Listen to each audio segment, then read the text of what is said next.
स्वागत है इस ऑनलाइन क्लास में आप सभी का। जो आज हम पढ़ने जा रहे हैं 23 और 24 फरवरी का 2026 का करंट अफेयर्स, जो आपके लिए आपके एग्ज़ाम के लिए बहुत ही महत्वपूर्ण है। जैसे में आपके exam UPSC, BPSC, UPPCS, RPSC, JPSC, MPPSC, SPSC, railway, SSC, CGL, SSC, CHSL, SSC MTS, SSC SI, bank PO, bank clerk, RBI exam, NDA, CDS, CAPF, AFCAT आदि स्टेट पीसीएस एग्ज़ाम के लिए बहुत ही महत्वपूर्ण है। जैसे डिफेंस में NDA, CDS हो गए, इन सभी एग्ज़ामों के लिए बहुत ही महत्वपूर्ण है 23 और 24 फरवरी 2026 का करंट अफेयर्स। तो चलिए हम शुरू करते हैं। पहला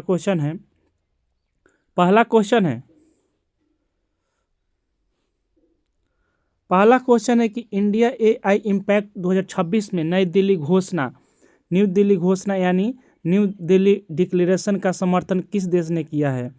तो कितने देशों ने किया है? तो इंडिया एआई इम्पैक्ट समिट 2026 में नई दिल्ली घोषणा का समर्थन कितने देशों ने किया है? How many Nations endorsed the New Delhi declaration at the India AI impact summit 2026? तो ऑप्शन 1 में है 75, ऑप्शन बी में 85, ऑप्शन सी में 88, ऑप्शन डी में 100। तो इसका आंसर हो जाएगा जो इंडिया एआई इम्पैक्ट समिट 2026 में जो नई दिल्ली घोषणा का समर्थन कितने देशों ने किया है? तो इसका आंसर हो जाएगा ऑप्शन सी सही हो जाएगा। 88 देशों ने इसका किया है समर्थन। कितने देशों ने किया है? तो 88 देशों ने किया। ऑप्शन सी सही हो जाएगा। इंडिया एआई इम्पैक्ट समिट 2026 में नई दिल्ली घोषणा का समर्थन कितने देशों ने किया है? तो 88 देशों ने किया है। जो इंडिया एआई इम्पैक्ट समिट 2026 में जो जितने भी हम सवाल कराएं, इसमें से एक ना एक तो क्वेश्चन आपके एग्जाम में जरूर ही आएंगे, तो आप इसको ध्यान में रखिएगा। अगला कंसेप्ट देखते हैं। आइए इसके बारे में विस्तार से देखते हैं।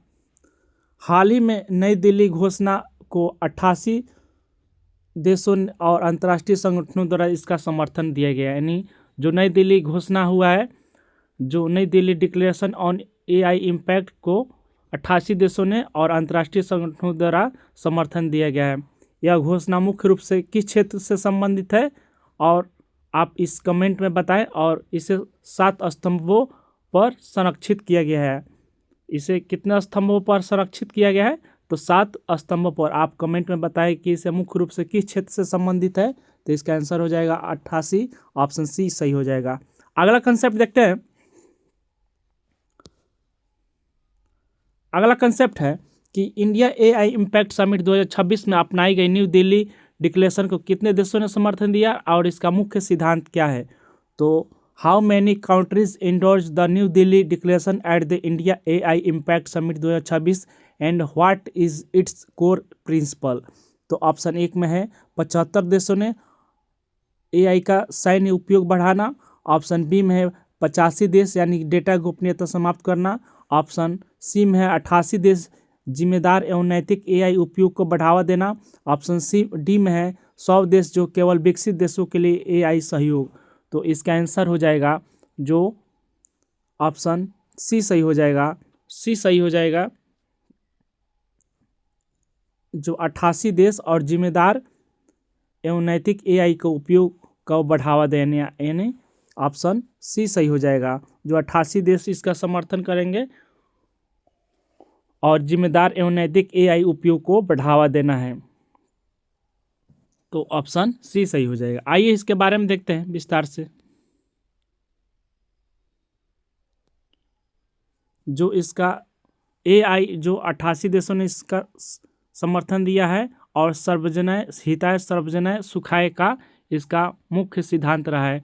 तो इंडिया इम्पैक्ट 2026 में अपनाई गई जो नई दिल्ली डिक्लेरेशन को 88 देशों ने समर्थन दिया है और इसे सार्वजनिक हिताय और सार्वजनिक सुखाय का नारा दिया गया। इसका मतलब है कि एआई का विकास और उपयोग मानव के समग्र कल्याण के लिए करना है। तो यह घोषणा एआई को सुरक्षित और समावेशी और मानवीय केंद्रित के उपयोग को बढ़ावा देने के लिए किया गया है। इस पे केंद्रित या आधारित है। तो इसका आंसर हो जाएगा 88 देश सर्वजन हिताय या सर्वजन सुखाय जो आपका मूल सिद्धांत है। अगला कंसेप्ट देखते हैं।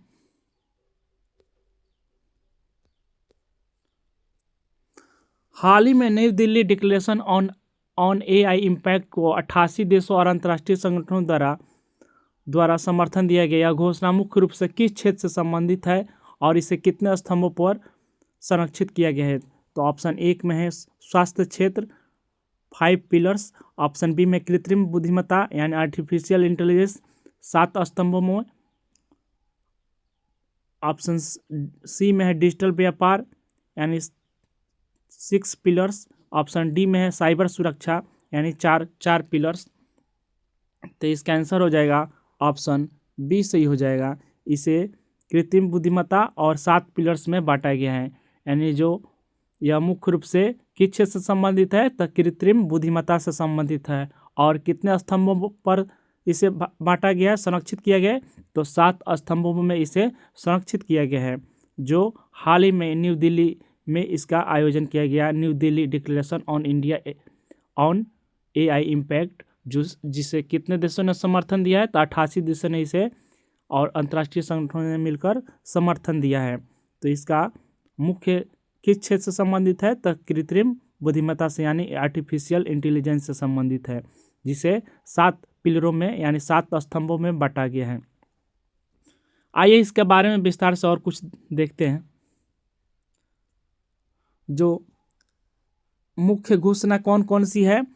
घोषणा आर्टिफिशियल इंटेलिजेंस का, तो इसे 7 पिलरों में बांटा गया। कौन कौन है?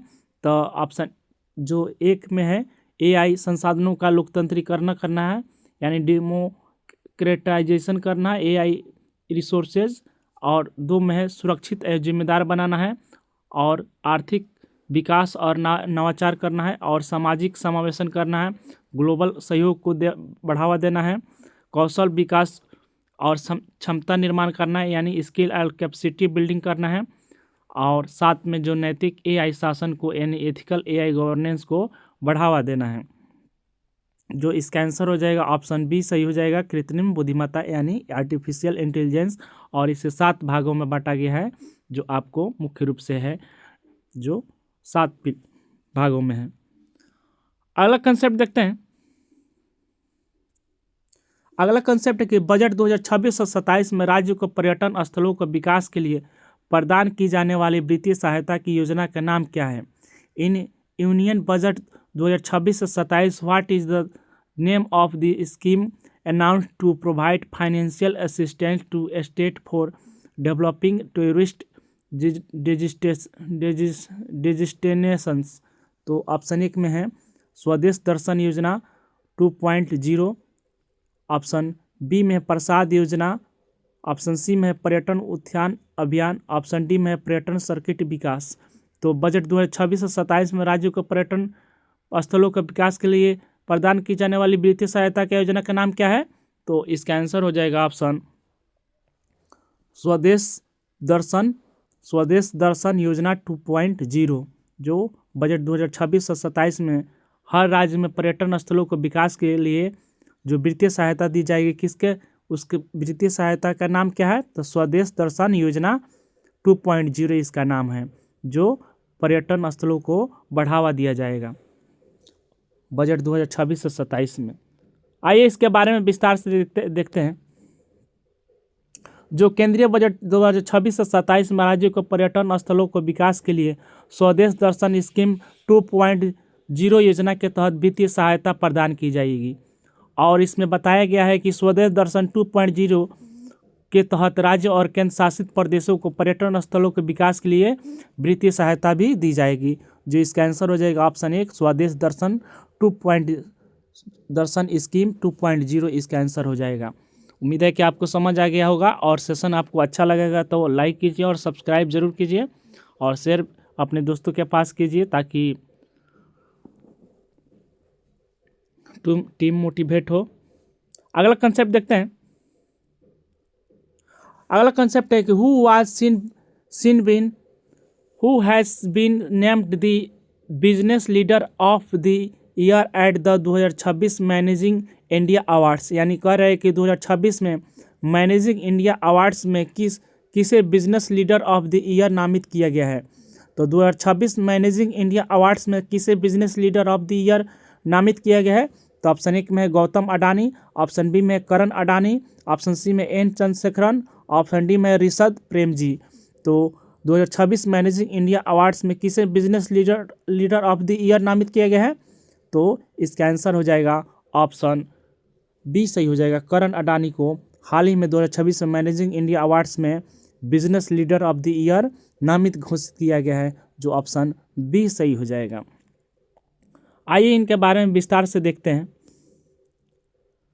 जो business leader of the year at 2026 manage India award जो किसके द्वारा आयोजित किया जाता है? तो आईमा द्वारा आयोजित किया जाता है। आईमा यानी ऑल इंडिया मैनेजमेंट एसोसिएशन, आईमा द्वारा आयोजित किया जाता है। Business leader of the year at the 2026 managing India awards किसके द्वारा आयोजित किया जाता है? तो आईमा द्वारा आयोजित किया जाता है, all India management association. New Delhi के ताज पैलेस होटल में आयोजित किया गया आईमा द्वारा, और प्लेटिनियम जुबली सेलिब्रेशन यानी 70वीं फाउंडेशन डे के अवसर पर विश्व नेशनल मैनेजमेंट डे के दौरान यह किया गया है। आइए जो ऑप्शन बी सही हो जाएगा, करण अडानी इसका आंसर हो जाएगा। आइए इसके बारे में देखते हैं, इनके करण अडानी के बारे में।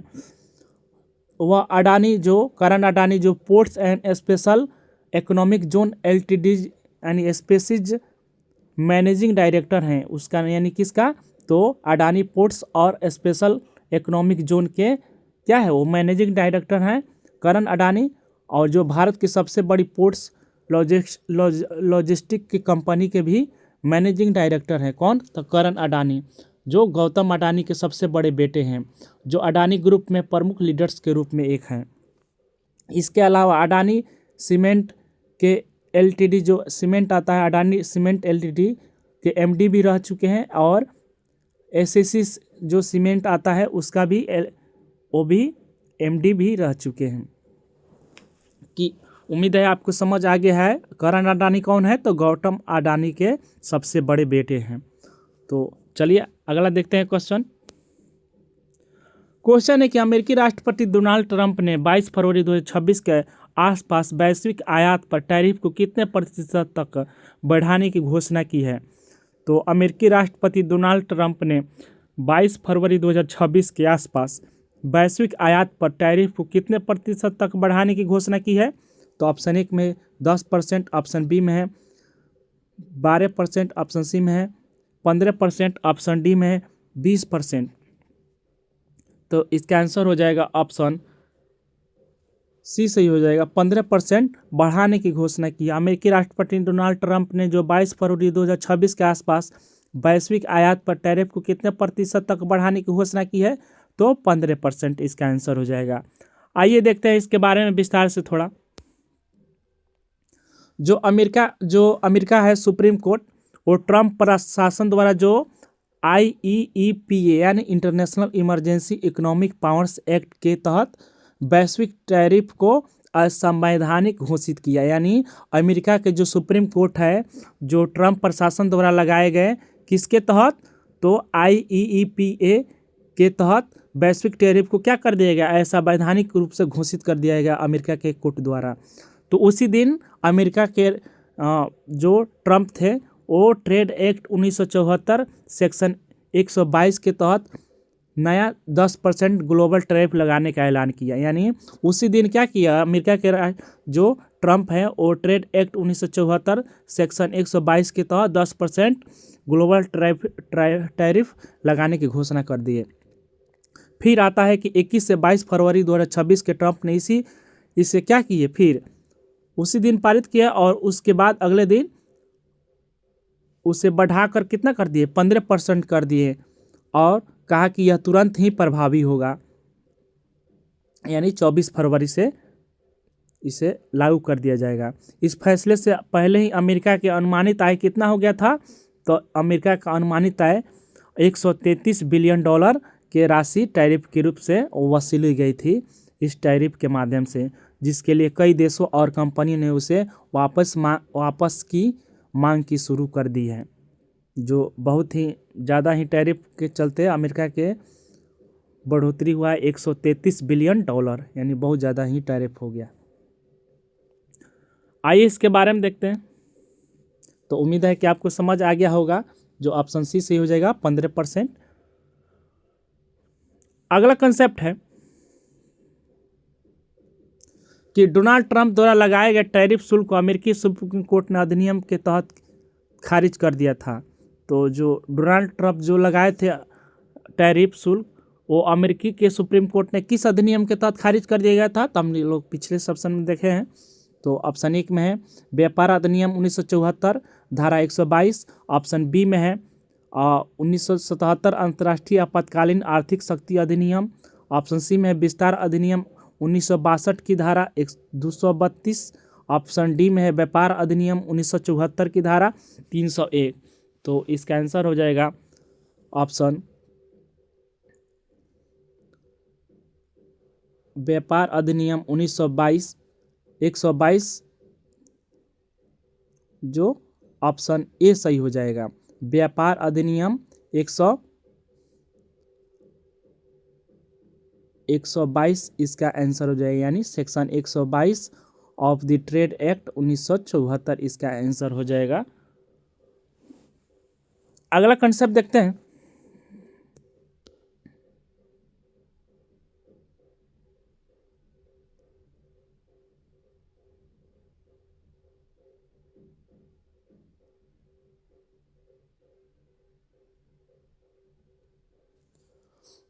कंसेप्ट है कि अमेरिकी सुप्रीम कोर्ट ने ट्रंप द्वारा लगाए गए वैश्विक टैरिफ को 1977 के तहत असंवैधानिक घोषित कर दिया गया था। यानी 1977 के तहत IEEPA international emergency economic powers act के तहत क्या कर दिया गया था, उसे असंवैधानिक घोषित कर दिया गया था। यानी वो जो नियम लगा था 1977 में, उसके तहत वो असंवैधानिक अमेरिका के सुप्रीम कोर्ट ने उसे घोषित कर दिया गया। इस फैसले से जब फैसला आया तो 6-3 बहुमत आया, यानी 6-3 का बहुमत आया और चीफ जस्टिस जॉन रॉबर्टसन ने कोर्ट की राय लिखी।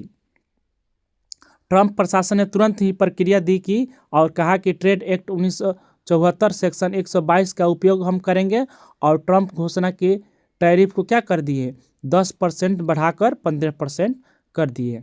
तो उम्मीद है कि आपको ये विस्तार से कंसेप्ट समझ आ गया होगा। जो 1977 international emergency economic powers act के तहत किया गया, ऑप्शन बी सही हो जाएगा। अगला कंसेप्ट देखते हैं। अगला कंसेप्ट है कि भारत सरकार ने केंद्रीय बजट 2026 से 27 में ऊर्जा सुरक्षा सुनिश्चित करने हेतु एक महत्वाकांक्षी राष्ट्रीय परमाणु ऊर्जा मिशन यानी नेशनल न्यूक्लियर एनर्जी मिशन की घोषणा की है। इस मिशन के तहत वर्ष 2047 तक कितनी मेगावाट परमाणु ऊर्जा क्षमता स्थापित करने का लक्ष्य रखा गया है। तो the government of India in union budget 2026 से 27 announced an ambitious national nuclear energy mission to ensure energy security. यानी what is the target of nuclear power capacity in MW to be achieved by 1947 under this mission? तो option एक में है 50,000 megawatt, 75,000 megawatt, 1,00,000 megawatt और 1.5 megawatt. तो भारत सरकार ने केंद्रीय बजट 2026 से 27 में ऊर्जा सुरक्षा सुनिश्चित करने हेतु राष्ट्रीय परमाणु ऊर्जा मिशन के तहत घोषणा की है कि इस मिशन को तो 1947 तक कितने मेगावाट परमाणु ऊर्जा क्षमता की घोषणा की है, लक्ष्य रखा गया है। तो इसका आंसर हो जाएगा ऑप्शन यानी ऑप्शन डी सही हो जाएगा। 1.5 मेगावाट की घोषणा की है 1947 तक। अगला कंसेप्ट देखते हैं। इसका आंसर हो जाएगा 1,00,000 मेगावाट। इसका आंसर हो जाएगा 1,00,000 मेगावाट जो भारत सरकार ने केंद्रीय बजट 2026 से 27 में ऊर्जा सुरक्षा सुनिश्चित करने हेतु एक महत्वाकांक्षी परमाणु ऊर्जा मिशन के तहत कितनी मेगावाट परमाणु ऊर्जा क्षमता घोषित करने के लक्ष्य रखा गया है? तो 1 लाख मेगावाट लक्ष्य रखा गया है। कब तक? तो 1947 तक। 1947 तक। तो 1 लाख मेगावाट जो भारतीय स्वदेशी हैवी वाटर रिएक्टर है। कौन? तो भारतीय स्वदेशी एडवांस हैवी वाटर के तहत किया गया है। केंद्रीय बजट 2026 से 27 में इसे महत्वपूर्ण परमाणु ऊर्जा मिशन के तहत घोषित किया गया। कब तक? तो 1947 तक। कहा जा रहा है कि एक लाख मेगावाट की परमाणु ऊर्जा क्षमता स्थापित की लक्ष्य रखा गया है घोषित करने, मतलब क्षमता यानी मेगावाट परमाणु ऊर्जा लक्ष्य रखा गया है। कब तक? 1947 तक। जो 100 गीगावाट इसे कहा जाता है, 1 लाख मेगावाट को। तो यह कदम भारत की ऊर्जा को मजबूत करेगा और जीवाश्म ईंधन पर निर्भरता कम करेगा। मिशन में विशेष ध्यान दिया गया है कि छोटे मॉड्यूल पर काम किया जाए। तो अगला कंसेप्ट देखते हैं। अगला कंसेप्ट है कि हाल ही में प्रधानमंत्री ने नोएडा में इंडिया चिप पीवीटी एलटीडी की आधारशिला रखी है। यह परियोजना किन दो कंपनियों को संयुक्त उद्यम है? यानी recently the prime minister laid the foundation stone of India chip PVT LTD in Noida. This project is a joint venture between which two companies. तो ऑप्शन 1 में Tata sons Google, option B में रिलायंस इंडस्ट्रीज और एप्पल, ऑप्शन सी में HCL और Foxconn, option D में इन्फोसिस और एनवीडा। तो जो प्रधानमंत्री नरेंद्र मोदी ने इंडिया चिप पीवीटी एलटीडी की आधारशिला रखी, यह परियोजना किन दो कंपनियों का संयुक्त उद्यम है? तो इसका आंसर हो जाएगा ऑप्शन सी सही हो जाएगा। HCL या फॉक्सकॉन इसका आंसर हो जाएगा। जो प्रधानमंत्री ने जो नई दिल्ली में उत्तर प्रदेश में नोएडा में आधारशिला रखी है, परियोजना किन दो कंपनियों का संयुक्त उद्यम है? तो HCL और फॉक्सकॉन का आधारशिला रखी है। आइए इसके बारे में विस्तार से देखते हैं। यह परियोजना HCL टेक्नोलॉजी और फॉक्सकॉन ताइवान की प्रमुख इलेक्ट्रॉनिक्स विनिर्मित कंपनी है। कहाँ की फॉक्सकॉन कंपनी है? ताइवान की विनिर्मित कंपनी, इलेक्ट्रॉनिक्स विनिर्मित कंपनी का संयुक्त रूप से इसका किया गया है, जो नोएडा में स्थापित किया गया है। किस लिए? तो सेमीकंडक्टर परियोजना और इलेक्ट्रॉनिक्स और चिप के निर्माण के लिए इसे आत्मनिर्भरता की दिशा में महत्वपूर्ण कदम यह उठाया गया है। यह HCL और फॉक्सकॉन कंपनी के द्वारा जो आधारशिला प्रधानमंत्री नोएडा में इसके रखे हैं। अगला कंसेप्ट देखते हैं। अगला कंसेप्ट है कि हाल ही में चिओप्स मिशन ने एक अजीब 4 तार प्रणाली की खोज की है। यानी चिओप्स मिशन ने एक अजीब तार प्रणाली की खोज की है। चिओप्स मिशन किस अंतरिक्ष एजेंसी द्वारा लॉन्च किया गया है? तो किस एजेंसी द्वारा लॉन्च किया गया है? अंतरिक्ष एजेंसी द्वारा। जो ऑप्शन 1 में नासा यानी National Aeronautics and Space Administration, JAXA यानी Japan Aerospace Application Agency, Exploration Agency, option C में है ESA यानी यूरोपीय अंतरिक्ष एजेंसी, ऑप्शन डी में इसरो यानी भारतीय अंतरिक्ष अनुसंधान संगठन, इंडियन स्पेस रिसर्च ऑर्गेनाइजेशन। तो इसका आंसर हो जाएगा जो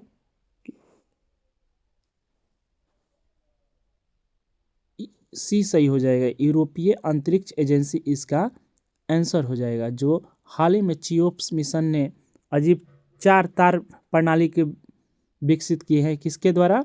तो चिओप्स का मिशन किस अंतरिक्ष एजेंसी द्वारा विकसित किया गया है? तो यूरोपीय स्पेस एजेंसी द्वारा, जो ESA के द्वारा इसे विकसित किया गया है। आइए इसके बारे में ध्यान से देखते हैं। कैरेक्टराइजिंग एक्सोप्लैनेट सैटेलाइट यानी CHEOPS, characterising exoplanet satellite CHEOPS इसको भी कहा जाता है, जिसका उद्देश्य क्या है? इसका मुख्य काम उन सितारों का अध्ययन करना है जिसके चारों ओर पहले से ही ज्ञात ग्रह क्या है? मौजूद है, यानी एक्सपो प्लैनेट्स मौजूद है। यह उन ग्रहों को सटीक आकार और घनत्व को मापने में मदद करते हैं, यानी इसका काम क्या है? यह उन सितारों को या तारों को अध्ययन करना है जिनके चारों ओर पहले से ही ज्ञात ग्रह क्या हैं? मौजूद है, और उन ग्रहों को सटीक आकार और घनत्व के बारे में पता लगाना है। लॉन्च कब किया गया था? तो दिसंबर 2019 में इसे लॉन्च किया गया था, और यूरोपीय अंतरिक्ष एजेंसी ईएसए द्वारा लॉन्च किया गया, जो हाल ही में चर्चा में रहा। ऑप्शन सी सही हो जाएगा, ईएसए यानी यूरोपीय स्पेस एजेंसी। अगला कंसेप्ट देखते हैं। हाल ही में चर्चित कॉफी टेबल बुक, यानी हाल ही में जो चर्चित coffee table book Atal Bihari Vajpayee the eternal statesman के लेखक कौन है? तो recently the coffee table book Atal Bihari Vajpayee the eternal statesman has been news, who has the author of this book?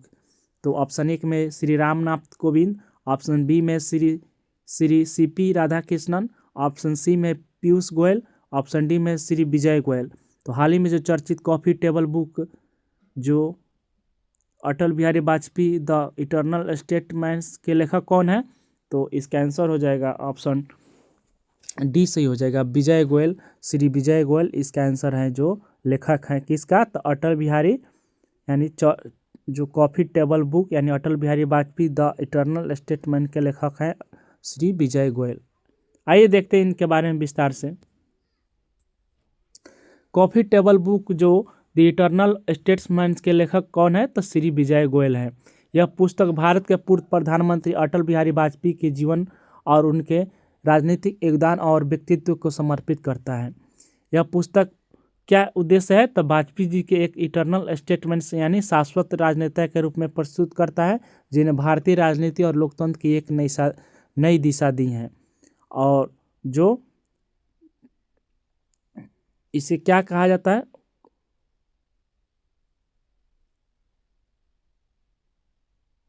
ये नहीं होगा, ये टाइपिंग मिस्टेक टीम के द्वारा कर दिया गया है इसमें।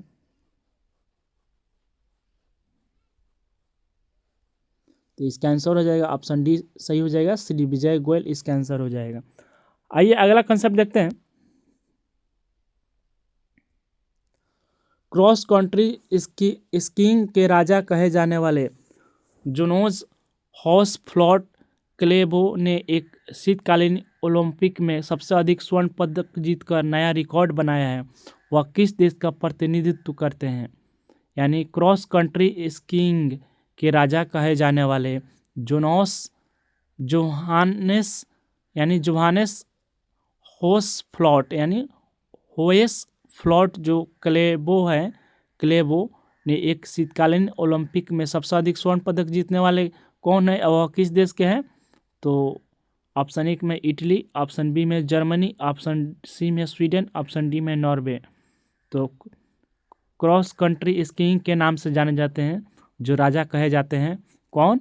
तो जोहानेस होएसफ्लॉट क्लेबो जो किस देश के हैं? तो नॉर्वे देश के हैं, जो सबसे अधिक यहीं स्वर्ण पदक जीते हैं यानी गोल्ड मेडल जीते हैं। किस देश के हैं? तो नॉर्वे देश के हैं। आइए इनके बारे में विस्तार से देखते हैं। तो जोहान्स हॉर्सफ्लॉट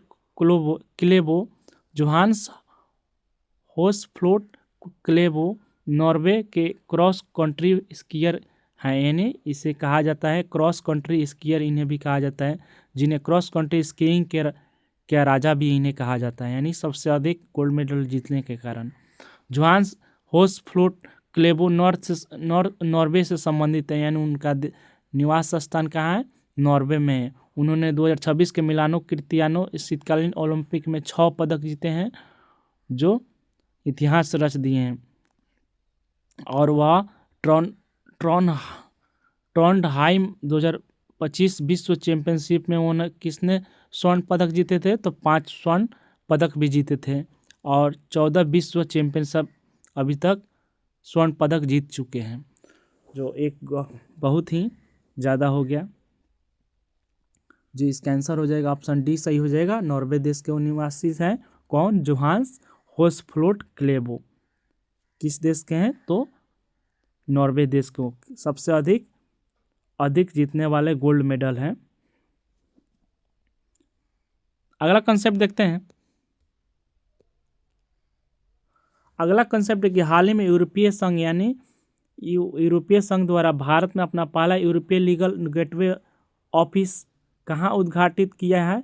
तो जो यूरोपीय संघ ने भारत में अपना पहला यूरोपियन लीगल गेटवे ऑफिस कहाँ उद्घाटित किया है? Recently the European Union inaugurated its first European legal gateway office in India, where was it opened?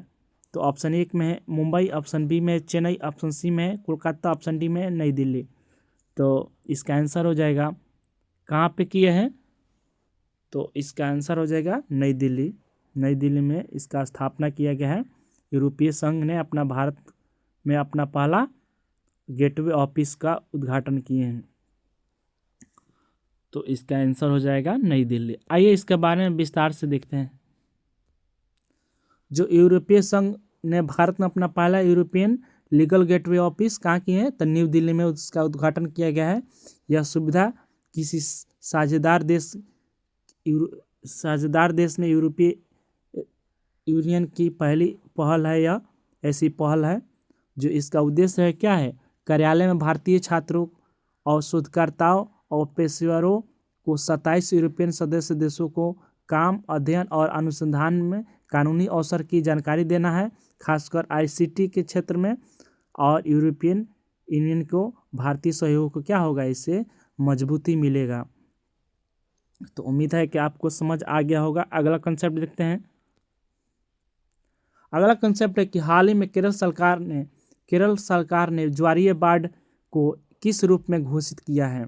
तो हाल ही में जो केरल सरकार ने ज्वारीय बाढ़ को किस रूप में घोषित किया है? तो ऑप्शन 1 में है राष्ट्रीय आपदा यानी नेशनल डिजास्टर, ऑप्शन बी में राष्ट्रीय विशिष्ट आपदा यानी state specific disaster, option C में मानव निर्मित आपदा, ऑप्शन डी में जलवायु आपातकालीन। तो हाल ही में जो केरल सरकार ने ज्वारीय बाढ़ यानी टाइडल फ्लोडिंग को किस रूप में घोषित किया है? तो इसका आंसर हो जाएगा राष्ट्रीय विशिष्ट आपदा इसे घोषित किया गया, यानी स्टेट स्पेसिफिक डिजास्टर इसे घोषित किया गया। हाल ही में केरल सरकार ने ज्वारीय बाढ़ को किस रूप में घोषित किया है? तो राज्य विशिष्ट आपदा इसे घोषित किया गया। ऑप्शन बी सही हो जाएगा। आइए इसके बारे में विस्तार से देखते हैं। यह केरल सरकार ने क्या किया है? हाल ही में ज्वारीय बाढ़ को क्या किया है? राज्य विशिष्ट आपदा घोषित किया है। इसे सनी डे फ्लोडिंग कहा जाता है, यानी न्यूसेंस फ्लोडिंग भी कहा जाता है। यानी केरल सरकार ने हाल ही में क्या किया है? ज्वारीय बाढ़ को राज्य विशिष्ट आपदा घोषित किया है। इसे सनी डे यानी फ्लोडिंग या न्यूसेंस फ्लोडिंग भी कहा जाता है। इससे प्रभावित लोगों को स्टेट डिजास्टर रिस्पांस फंड यानी SDRF के तहत वित्तीय सहायता और राहत सकेगी। किसके तरफ से? SDRF के तरफ से इनसे वित्तीय सहायता और राहत दिया जाएगा। यह किस तरह ज़्यादा फैलता है? तो ग्लोबल वार्मिंग से ज़्यादा स्तर बढ़ जाने से सनी डे फ्लेगिंग का प्रमुख कारण है। जो सबसे प्रभावित क्षेत्र कौन कौन सा है? तो एर्नाकुलम, अलपुझा और त्रिशूर है, जो जिलों में अधिक रूप से क्षति हुआ है और यहाँ पर ज़्यादा समस्या पैदा हुआ है। ऑप्शन बी सही हो जाएगा। राष्ट्रीय विशिष्ट आपदा इसे घोषित किया गया है केरल राज्य सरकार को। तो आइए अगला क्वेश्चन देखते हैं। तो क्या है टाइडल फ्लूडिंग? यानी हम समझते हैं कि टाइडल फ्लूडिंग क्या है। तो टाइडल फ्लूडिंग क्या है? तो यह वह स्थिति है जब समुद्र का जल स्तर ऊंचा ज्वार के दौरान बिना किसी तूफान या बारिश के भी स्थानीय सीमा से ऊपर उठता है, जिससे तटीय इलाकों में बाढ़ जैसी समस्या हो जाती है। यानी क्या होता है? इसमें होता है कि समुद्र का जल स्तर ऊंचा बढ़ जाता है किसके कारण? तो उच्च ज्वार यानी हाई टाइड के दौरान, यानी उच्च ज्वार, जब ज्वार आता है तो उसके कारण समुद्र का जल ऊपर बढ़ जाता है बिना किसी तूफान या बारिश के कारण। यानी वहाँ पे बारिश भी नहीं होता है, ना वहाँ पे तूफान भी नहीं आता है, जिसके कारण समुद्री का जल किसके कारण बढ़ जाता है? तो उच्च ज्वार के कारण बढ़ जाता है और वहाँ का स्थानीय सीमा ऊपर उठता है। बारिश यानी वहाँ का स्थानीय सीमा समुद्र के जल से ऊपर उठ जाता है, स्थानीय सीमा के स्थल से ऊपर उठ जाता है, जिससे तटीय इलाकों में, वहाँ आसपास के इलाकों में बाढ़ जैसी समस्या उत्पन्न होती है। इस फेनोमेनन यानी इसका क्या कहा जाता है, यह क्रियाकलाप को क्या कहा जाता है? सनी डे फ्लोडिंग या न्यूसियंस फ्लोडिंग भी के नाम से भी जाना जाता है। यह मुख्य कारण क्या है? इसका प्रमुख क्या कारण क्या है बढ़ने के कारण टाइडल फ्लोडिंग के? तो ग्लोबल वार्मिंग के कारण ही ज़्यादा यह फैलता है, जो समुद्र स्तर बाढ़ हो जाता है, पूरा समुद्र स्तर बाढ़ रूपी दिखने लगता है इसके कारण, जो सनी डे फ्लोडिंग के प्रमुख कारण है। किसके कारण ज़्यादा फैलता है? तो ग्लोबल वार्मिंग के कारण समुद्र का स्तर पानी ज़्यादा बढ़ रहा है। तो उम्मीद है कि आपको समझ आ गया होगा। तो सेशन को लाइक कीजिए और शेयर भी कीजिए, सब्सक्राइब जरूर करें सेशन पसंद आए तो। अगला कंसेप्ट देखते हैं। विश्व शांति और समझ दिवस यानी World Peace and Understanding Day हर साल किस तारीख को मनाया जाता है? तो कह रहा है कि विश्व शांति और समझ दिवस World Peace and Understanding Day हर साल किस तारीख को मनाया जाता है? On which date is World Peace and Understanding Day observe every year? तो ऑप्शन 1 में 21 फरवरी, ऑप्शन बी में 22 फरवरी, ऑप्शन सी में 23 फरवरी, ऑप्शन डी में 24 फरवरी। विश्व शांति और समझ दिवस हर साल किस तारीख को मनाया जाता है? तो इसका आंसर हो जाएगा ऑप्शन सी सही हो जाएगा, 23 फरवरी को मनाया जाता है। विश्व शांति और समझ दिवस हर साल किस तारीख को मनाया जाता है? तो 23 फरवरी को मनाया जाता है, ऑप्शन सी सही हो जाएगा। अगला कंसेप्ट देखते हैं। तो विश्व शांति और समझ दिवस कब मनाया जाता है? तो हर साल 23 फरवरी को मनाया जाता है।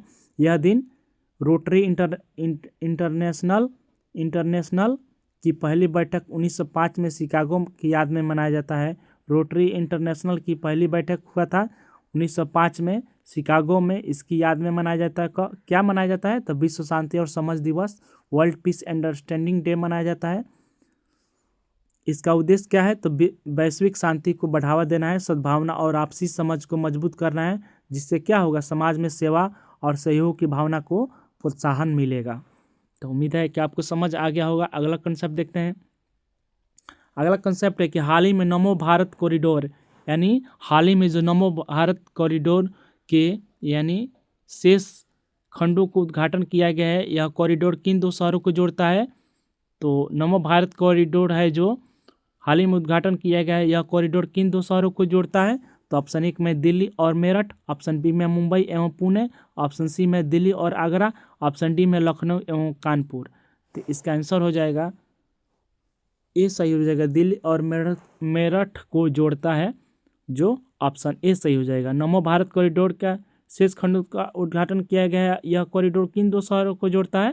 तो दिल्ली और मेरठ को जोड़ता है। आइए इसके बारे में विस्तार से देखते हैं। भारत का पहला रीजनल रैपिड ट्रांजिट सिस्टम है, यानी RRTS है, जिसकी कुल लंबाई क्या है? 82 किलोमीटर है। यह दिल्ली के सराय काले खां से शुरू होता है, यानी दिल्ली के सराय काले खां से शुरू होता है, गाजियाबाद, साहिबाबाद, मोदीनगर होते हुए क्या होता है? मेरठ के मोदीपुर तक जाता है, यानी यह जाती है। डिजाइन स्पीड कितना किया गया है इसका? तो 180 किलोमीटर प्रति घंटा से इसका रफ्तार है, जो दिल्ली से मेरठ के सफ़र करने में कितना समय लगेगा? 55 से 60 मिनट तक समय लगेगा। तो इसका आंसर हो जाएगा ऑप्शन दिल्ली और मेरठ, इसका आंसर हो जाएगा ऑप्शन ए सही हो जाएगा। अगला कंसेप्ट देखते हैं।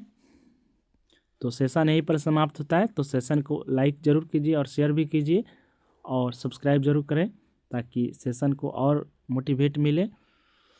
और कैसा लगा आपको सेशन में आज का सेशन? तो कमेंट में अपना राय ज़रूर दें। तो मिलते हैं एक नए सेशन के साथ। Thank you. Okay bye.